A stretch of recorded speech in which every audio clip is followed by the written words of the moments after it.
ফেলবে।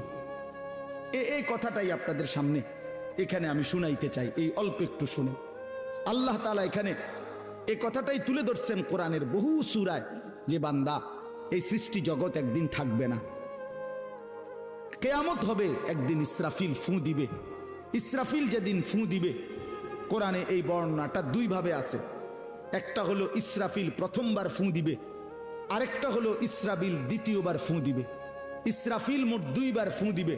প্রথমবার ফু দিলে জমিনের মধ্যে ভূমিকম্প শুরু হবে।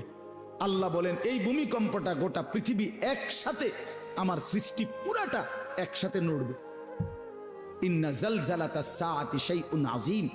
আল্লাহ বলেন বান্দা, দুনিয়ায় বহু ভূমিকম্প তুমি দেখছো, তবে মনে রেখো কিয়ামতের ভূমিকম্প, ইসরাফিল ফু দিলে প্রথম যে ভূমিকম্প হবে, কিয়ামত সংঘটিত হওয়ার জন্য গোটা সৃষ্টিটা ভেঙ্গে চুরে যাওয়া